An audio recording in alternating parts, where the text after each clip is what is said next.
nagtatanong pa ako, di ba? So biglang tinatakot nyo naman ako na... Hindi ko po kayo tinatakot, sir. Kaso ano lang ako eh. Baba ako. Sensya ko kayo dyan. Oo, meron. Asan no? Nandito, pero... Pero makonversasyon na naman ako. Pero pwede kong matanong muna kung nagkakababa lang, nakapanik lang. Galing ako sa Surilahan eh. Ganun. Tanongin ko rin po sa inyo, sir. Tama po ba yung pinaradaan nyo? Saan? Tama po ba yung pinaradaan nyo, sir? Pero... Hindi po. Oo. Ano po bang violation mo? Sir, nakaharang na po kayo sa sidewalk. May sinakyan dyan, so bumaba lang ako. Oo. Tapos, kukunin ko na sana Kasi yung... bawal yung sir. Pero nga ano din siya. Pero anong violation? Kita ko na lang po, sir. Anong violation? Obstruction lang po. Di ba pwedeng tatanggalin ko kasi sundo lang ako. Sir, ganito ako. May bigyan ko kayo ng 5 minutes. Kung hindi kayo makapag-present sa akin ng license, hihilahin po namin sa akin. Walang one side parking, napakarami nito. Ayan, pasada man tayo. Taxi, SUV, nakabangketa, pick up. Dami nito. Kabilaan. Ayun o, SUV, sedan, van. Ito maganda, nakaayos sila. Ito meron pa dito pick up. Ang dami. Wala na, dito na matatapos to. Ang dami oh, may mga nakabangketa pa. Dito na matatapos to. Ang daming taxi dito eh, nag-aalisan na sila. Oo, nandun na. Pero baka pwede akong, ano kasi sundo lang ako. Sir, tatanong ko po sa yung license po. Oo, meron nga akong license. Pero tatanong ko lang, pwede ba makiusap? Pag nare-pag, ano mo yan? Pag kakababa ko lang kasi. Susundo pa ako. May minista yan? Oras na, lang yung oras. May license ba tayo, sir? Wala? Oh, meron akong license, pero tatanong ko lang, ang ano bang ilang, pero bababa lang ako, kukunin ko lang yung anak ko. Tanong ko kung pag humarang pa ako ditong hazard, edi na-block ko yung way. Kasi kanina, di bumaba ako, siguro mga, ano lang. Ganito sir ha, kayo, medyo tumatagal tayo eh. Oh. Kung magpe-present kayo ng license, present nyo na. Kung hindi po, hihilahin ko na po yung sakay nyo. Pero anong base nga? Meron namang grace period na bumuwala ako sa ano sa Yung grace period po. Ang sa akin lang, pag pumunta kayo lagi dito, pumupunta dito, ay ang daming mga sakyan. Saan ako mag-hazard kung wala rin, di ba? Siguro sa loob, may parking naman tayo sa loob. Wala ang parking. Problema na siguro na establishment niya. yan. Kumuha lang ako, baka pwedeng susundo na lang St. Mary. License na sir? Meron nga license pero Asa po yung license nyo sir? Ito nga sa loob. Papayaran mo lang. So anong explain mo sa anong obstruction kaya walang grace period na bumaba? Wala po. Hindi nga, kaso may kinuha ako eh. Siyempre ako lang. May license tayo sir, wala? Meron nga, pero papayaran na lang po. ang nag-explain mo sir, na ako. sa opisina na lang po. Ang tanong ko lang, kasi ang gawin po yung operation namin sir eh. Medyo nakukompromiso na tayo, natatagalan na tayo. Kahit na nag-grace period. Opo. Ibig sabihin dito may one-side parking dito? Pre, pakiangat na to! Puro.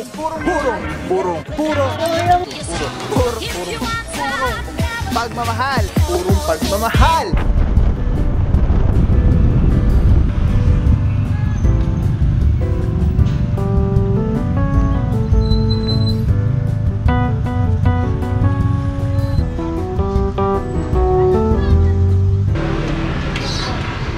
Boss.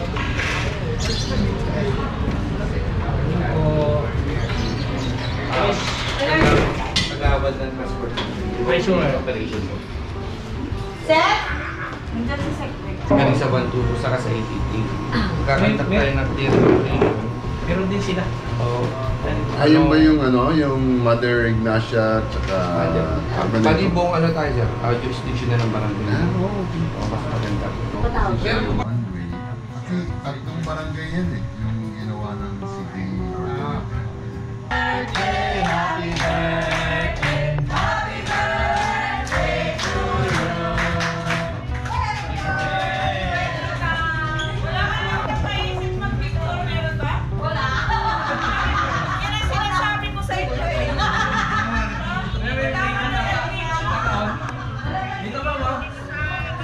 May video sikat, may video. Meron. Kayo na lang kayo bright ko Sa YouTube. Nasa YouTube pa yan. Starting pala tayo sa YouTube. buong jurisdiction na tayo na ano. May specific din tayong streets pero meron nakalagay dyan na along jurisdiction ng Palagay ko natanggal na ito. Sabi control ng Cruz Belt ay palisan, both sides, walang restriction na dapat. completely wala talaga. Ang Barangay Paligsahan may one-way. May one-way One streets. way, saka May- side parking. Saka one-side parking, Tascano at saka Gandia. So it means na wala pong parking na inaalak. Wala dapat, both sides, wala doon. So ang parking doon, yan ang yan ang na-adapt na ko ngayon eh. Apo. When I use yung office, yun po yung Ano na council ng... ngayon meron po kaming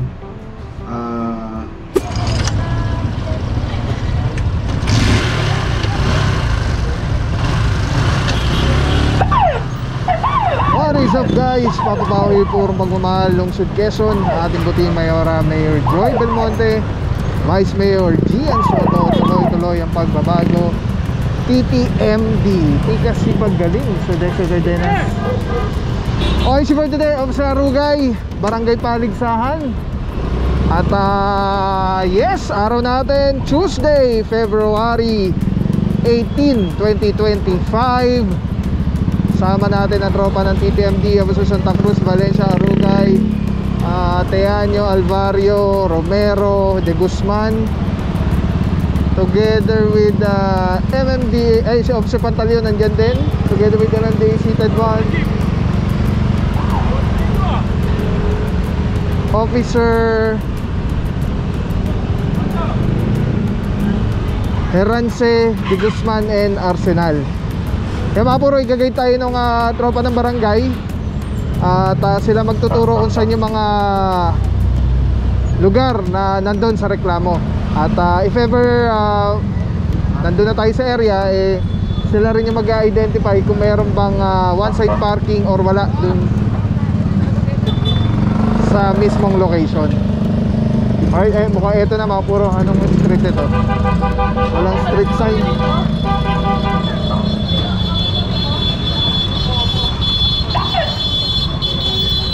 Okay mga puro, ito na.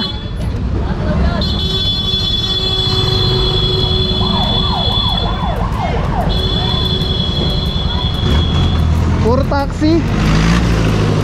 Isa, dalawa. Wala one side, boss.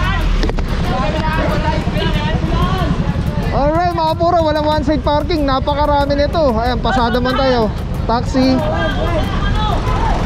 SUV, nakabangketa, pick up. Dami nito. Kabilaan. Ayun o, SUV, sedan, van. Ito maganda, nakaayos sila. Ito mayroon pa dito pick up. Ang dami. Wala na, dito na matatapos to. Ang dami oh, may mga nakabangketa pa. Dito na matatapos to. Ang daming taxi dito nag-aalisan na sila.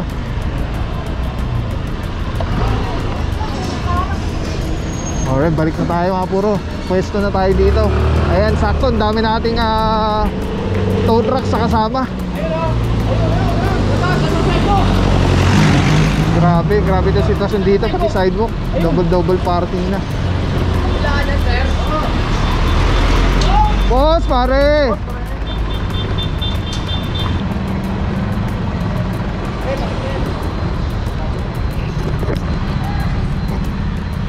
Alright mga puro, yung itsura na itong kalsada sa tila merong one side parking sila dahil sa sobrang daming nakapark dito sa side na to. Pero as per the barangay, walang one side parking sa area. So ito mga puro, meron ng inoorasan dito dahil ito yung mga nasa bungad. Tapos kung may driver na lalabas, ticket na lang po yan.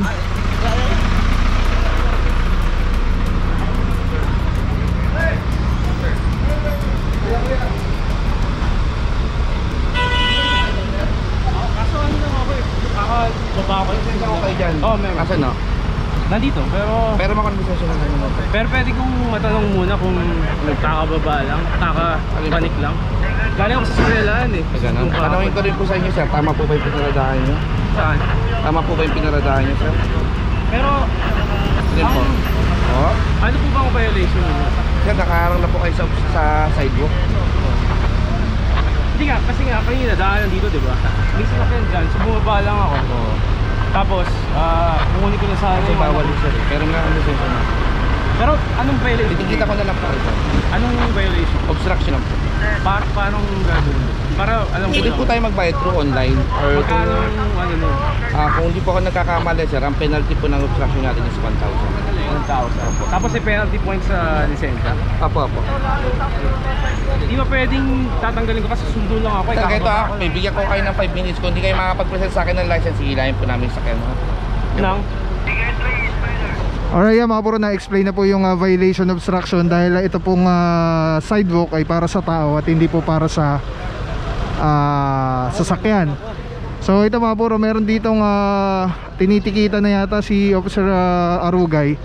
Tapos yung isa doon yung pula, ayan, tinitikita na ni Officer Santa Cruz.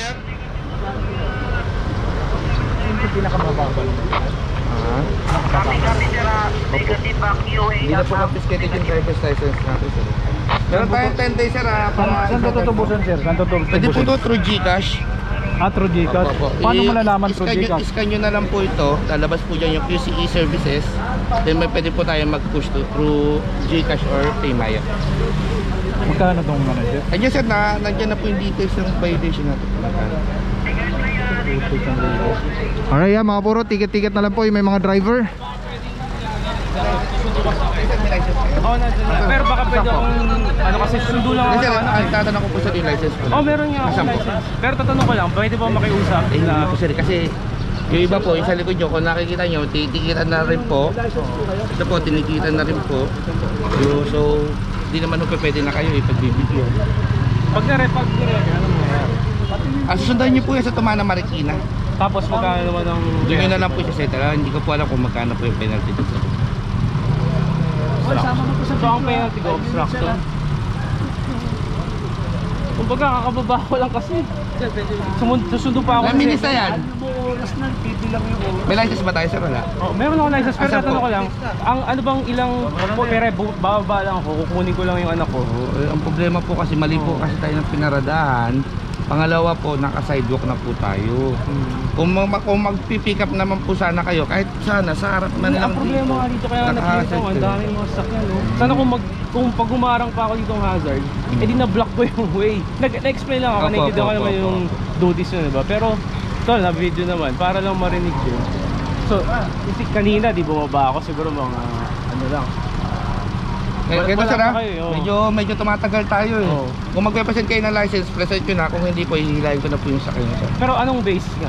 So, nagpapaliwanag na lang ako, di ba meron namang grace period na bumuwala ako sa yung grace period po na yan, binibigay po natin yan pag wala pong driver. Ngayon, nandiyan po kayo, tikitan na lang po kayo. Hindi, ibig sabihin, alam ko rin, pinakasa ko rin sa LTO at MMDA, di ba? Naintindihan ko naman yung reason yung nag-clearing kayo, di ba? Bakit? Ang sa akin lang, pag pumunta kayo lagi dito, pumupunta dito, ay, ang daming mga sakyan dyan. Saan ako mag-hazard kung wala rin, di ba? Siguro sa loob, may parking naman tayo sa loob. Wala nga parking. Problema na siguro na establishment niya. yan. Kumuha lang ako, baka pwedeng susundo naman ako St. Mary's, di ba? License na sir? Meron nga license, pero Asa po yung license nyo sir? Ito nga sa loob. Papayaran na lang.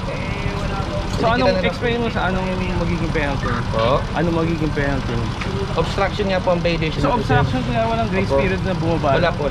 Nakomit nyo na po yung violation nyo sir eh. Iniwan nyo na po yung sakyan nyo dito.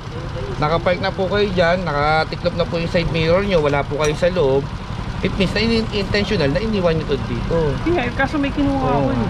Siyempre ako lang... May license tayo sir, wala? Meron nga, pero papayaran na lang po kami. Sir, sa opisina na lang po. Kung ang tanong ko lang, kasi gawin po yung operation namin sir eh. Medyo nakukompromiso na tayo, natatagalan na tayo. Pero na lang po ka ng license namin. Mako-contest ba yung... Opo, pwede nyo pong contest yan. Saan ko i-contest? Sa City Hall na rin po. Sa paanong process? Pwede explain mo na sa paano? Pupunta po kayo doon sir. I-contest nyo yun regarding sa pag-apprehend ko po sa inyo. Kung nakikita nyo po na mali yung pag-apprehend ko po sa inyo, pwede po kayo magreklamo doon. Ito po yung pangalan ko. May pangalan din po ako sa issue ko sa inyong ticket. Doon na lang po tayo mag-usap sa opisina po. So kumbaga talaga may issue. Opo. Kahit na nag-grace period. Opo. Ibig sabihin dito may one-side parking dito? Pakiangat na daw. Tinatanong ko lang, di ba? Paulit-ulit na kasi Ibig sabihin may one-side parking. Tamo sir ha? Ako na lang naiiwan dito. Nakita mo yung operation namin, nandun na po sa dulo. Tatanong ko. Bibigyan ko na yung lisensya yun. Sir, hindi lang. Bibigyan ko lisensya. Tinatanong ko eh. Ay mga puro ano, yun yung lagi natin sinasabi na pagka kunyari ganito may operation, magpa-ticket na po agad dahil baka mamaya dahil kaka-delay at antay natin baka mataw pa yung sasakyan. Sa board. Yung babae to. Saan yung rest? Asan yung video? Para lang marinig na nag-contest ako tapos... Opo, pwede po kayo magpunta ng opisina, sir. Karapatan nyo naman po yun.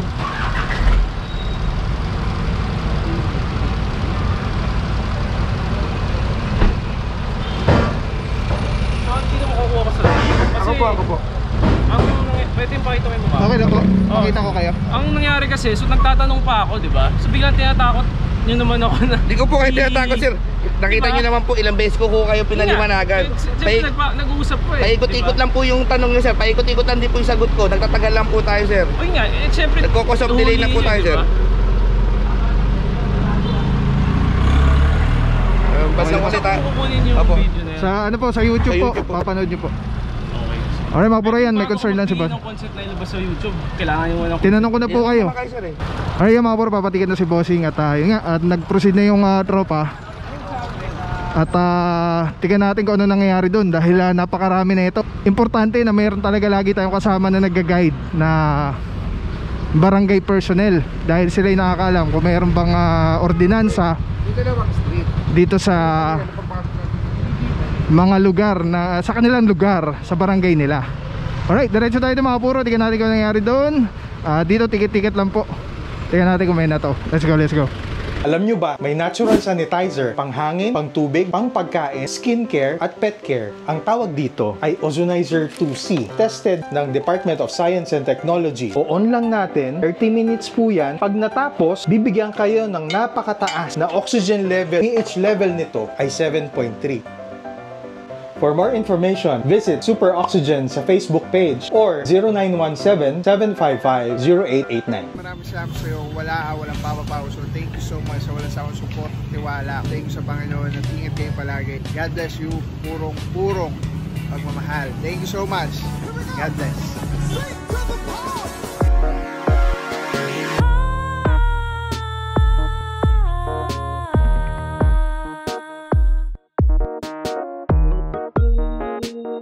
We'll be right back.